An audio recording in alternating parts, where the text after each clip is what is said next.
Good morning student.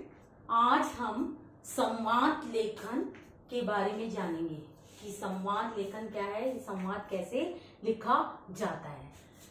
इसको English में dialogue writing भी बोलते हैं। संवाद यानी सम जमा वाद। संवाद होता है, इसका अर्थ है सम्यक बोलना, यानी कि संवाद का अर्थ है बातचीत, वार्तालाप। हम एक दूसरे से बातचीत करते हैं और जो बातचीत की रचना होती है, जैसे किसी व्यक्ति से हम बात कर रहे हैं तो उस व्यक्ति से हम किस विषय पे बात कर रहे हैं और कैसा विषय है और उसको बोलने का क्या तरीका है, उसको हम दो व्यक्तियों के बीच बोलने का तरीका जो लिखा जाता है वह बातचीत होती है, उसको हम संवाद कहते हैं। आप ओपन इट पेज नंबर 214। देखिए आप, संवाद लेखन। बिना बातचीत या संवाद के जीवन की कल्पना भी नहीं हो सकती। हम रोज दिन में अपने दैनिक जीवन में बातचीत करते रहते हैं और रोज एक दूसरे से बात करते हैं, बोलते हैं, तो उसको ही संवाद कहते हैं। आज हम ये संवाद जो है टेलीविजन, सिनेमा, नाटक आदि पात्रों के संवाद देखते हैं और सुनते रहते हैं। कहानियों में, नाटक में, उपन्यास में ये संवाद होता है कि कौन क्या कह रहा है। जैसे सोहन है, मोहन से क्या कह रहा है, और मोहन है, मोहन सोहन से क्या कह रहा है। या फिर सोहन की माँ उससे क्या बातचीत की और माँ ने सोहन से क्या बातचीत की। ये वार्तालाप जो है इसको संवाद कहा जाता है।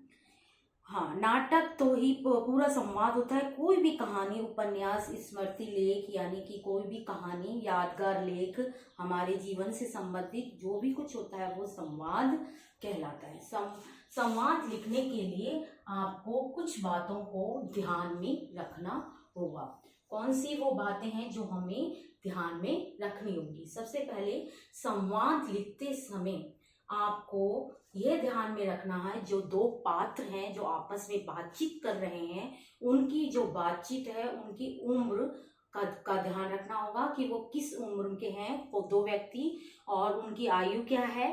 दूसरी बात, उम्र के अलावा उनकी भाषा रचना क्या है, कौन सी भाषा में बात कर रहे हैं। भाषा सरल व सामान्य होनी चाहिए। और ये भी ध्यान में रखना है कि वो उसकी परिस्थितियां क्या है और उसकी जो है वातावरण, किस माहौल में बातें वो लोग कर रहे हैं। संवादों की भाषा सरल व भावानुकूल, यानी कि उसकी भावनाओं को दो व्यक्ति जब आपस में बातें करते हैं, अपने विचारों का आदान प्रदान करते हैं, तो उनके भाव, उनके मन के भाव और दूसरों के सामने प्रकट करते हैं, और जो उनके मन में जो रहता है वो विचारों के माध्यम से बाहर आता है, तो उसको हम संवाद के रूप में प्रकट करते हैं।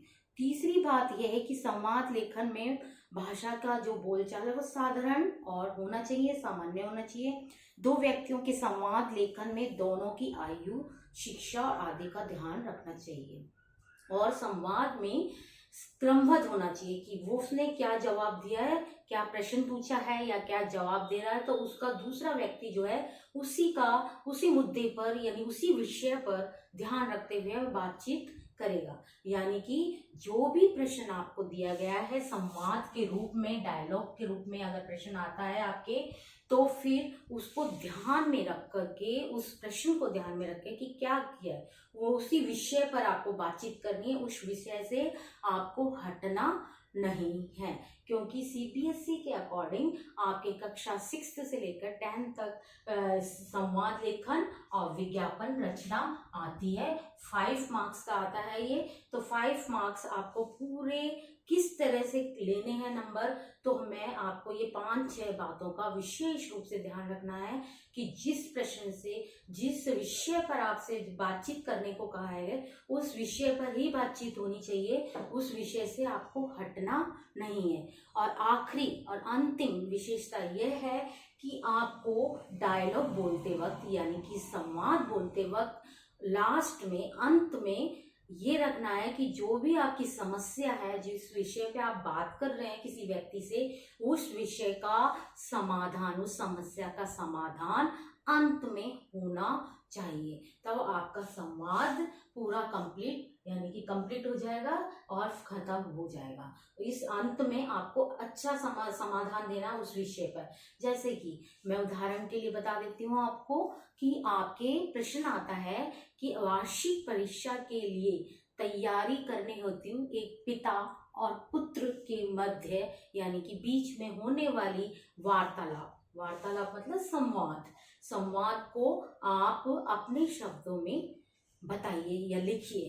तो आपको यानी कि कम से कम 50 या 60 शब्दों में संवाद लिखना होगा। दूसरा है हमारा विज्ञापन रचना। विज्ञापन यानी कि वी जमा ज्ञापन यानी कि विज्ञापन, वी मतलब कुछ विशेष और ज्ञापन मतलब जानकारी। कुछ विशेष वस्तुओं जो बाजार में उत्पादित होता है, वो उस उत्पादन वस्तुओं को हम सोचते हैं कि प्रत्येक व्यक्ति को ये पता होना चाहिए कि इस मार्केट में, बाजार में ये वस्तु आई है और इसका हमें सभी मनुष्यों को पता होना चाहिए, सभी जन जन को पता होना चाहिए कि ये वस्तु बहुत ही सुंदर अच्छी है, दूर ताकि उनको आकर्षित किया जाए। इसलिए विज्ञापन की रचना की जाती है। व्यापार जगत में और फिल्म जगत में हम देखते हैं विज्ञापन, आप देखते होंगे मोबाइल में, जिसको इंग्लिश में एडवर्टाइजमेंट भी बोलते हैं।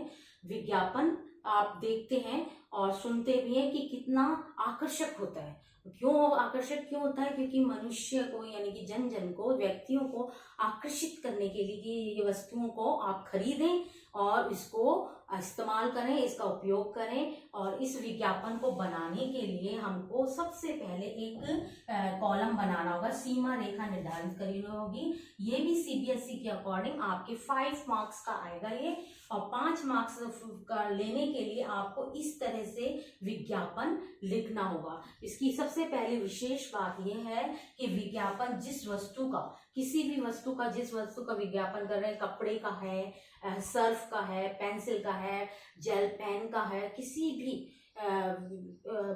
वस्तु का आप जब विज्ञापन दे रहे हैं तो इस एक सीमा निर्धारित कर लीजिए कि एक कॉलम बनाइए और उस कॉलम के अकॉर्डिंग ही आप विज्ञापन की रचना कर सकते हैं। कैसे देंगे आप विज्ञापन? सबसे पहले जैसे कि उदाहरण के लिए मैंने पेंसिल का विज्ञापन किया, और पेंसिल का विज्ञापन करने के लिए मैंने पेंसिल, जिस चीज का विज्ञापन कर रहे हो उसका सुंदर चित्र होना चाहिए और वो भी रंगीन, ताकि वो दूसरों को आकर्षित करे। सबसे पहली बात यह है कि विज्ञापन देने के लिए हमें दूसरों को आकर्षित करने के लिए रंगीन चित्रों का प्रयोग करना है। आपने देखा होगा मोबाइल में, टीवी में, वीडियो में बीच बीच में जो एडवर्टाइजमेंट यानी कि विज्ञापन आते हैं वो हमें आकर्षित करते हैं कि हम इन चीजों को, खाने पीने की चीजें हैं, कप ओढ़ने की चीजें हैं, जो पहनने की चीजें हैं और लिखने की चीजें हैं, पढ़ाई की चीजें हैं, उनको हम आकर्षित होकर के उस चीज को खरीदें। तो उस खरीदने के लिए हमें विज्ञापन देना होता है। तो विज्ञापन में हमने सुंदर चित्र बनाया सबसे पहले, और सुंदर चित्र बना करके ये आकर्षित किया कि ये पेंसिल देखो कितनी सुंदर है और रंग बिरंगी पेंसिल है और इसको हमें खरीदना चाहिए। दूसरा, इसी सीमा के अंदर, इसी कॉलम के अंदर आपकी चॉइस है कि आप इसे वर्गाकार बनाएं, आयताकार बनाएं, ये आपकी चॉइस है। तो फिर आपको उसका नाम देना होगा, ये कौन सी कंपनी की पेंसिल है। जो भी कंपनी की पेंसिल है आप अपने अकॉर्डिंग, अपने इच्छा से अच्छा सा एक नाम देख करके, जैसे कि मैंने दिया है HB रंगीन पेंसिलों के साथ, यानी कि मैंने इसका दूसरा विशेषता यह है कि आपको कम से कम शब्दों में इसका प्रयोग करना है। विज्ञापन देने के लिए कम से कम शब्द, और शब्द भी ऐसे होने चाहिए जैसे स्लोगन वाले शब्द जो दूसरों को आकर्षित करते हैं, जैसे लय में गाए जाते हैं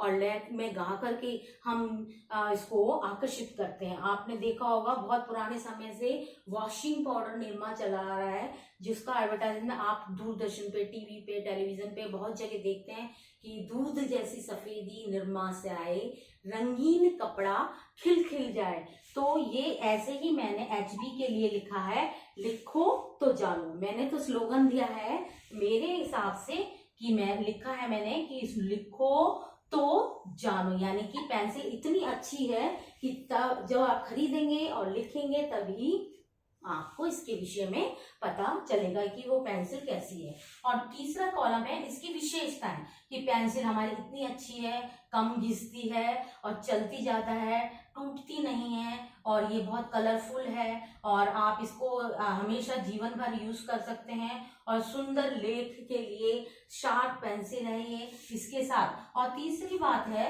आपको नंबर 4, ये थर्ड हो गया।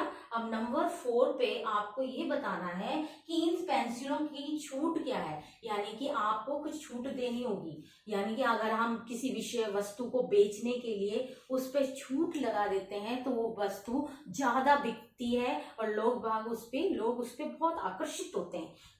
जनसंचार यानी कि विज्ञापन का जनसंचार होता है, जन जन में ये प्रसिद्ध हो जाती है कि HB की पेंसिल जो है बहुत सुंदर लिखाई लिखते हैं, उसे राइटिंग भी सुंदर हो जाती है। और दूसरी बात है हमको छूट भी मिल रही है। छूट कैसे मिल रही है कि एक पैकेट के साथ हम एक पैकेट फ्री ले सकते हैं। छूट मतलब फ्री, कुछ भी फ्री, यानी कि एक पेंसिल के पैकेट के साथ आपको एक शार्पनर मिल रहा है और एक इरेजर भी मिल रहा है। तो ये हमने छूट किसी ना किसी प्रकार से छूट दे दी। तो हमें इन बातों का ध्यान करके विज्ञापन तैयार करना है। और सबसे लास्ट में अंत में आपको विज्ञापन के अंदर ये लिखना है कंपनी का नाम, कि ये कौन सी कंपनी की पेंसिल है और कौन सा पता कहाँ है, ये इसका जो फैक्ट्री है या इसको बनाने वाली जो कंपनी है उसका पता, एड्रेस देना है हमें, और इसका नीचे पूरा लिख के बताना है। तो आपके पास एक नंबर ये, और नंबर नाम, चित्र, नाम, कंपनी का नाम, विशेषता, लिखो तो जानो यानी स्लोगन, बहुत सुंदर स्लोगन होना चाहिए। स्लोगन जितना सुंदर लिखेंगे उतना ही लोग उससे आकर्षित होंगे और उन चीजों को खरीदेंगे। तो आपको ये 5 मार्क्स का विज्ञापन और 5 मार्क्स का संवाद लेखन, यानी कि 10 मार्क्स का ये आता है। 6th और 7th, 8th, 9th, 10th तक आपको, कक्षा 10 तक ये आपको सुनने को समझने को मिलेगा। जितना अच्छा आप लिखेंगे उतना ही आपको पता चलेगा और जानकारी होगी। Thank you.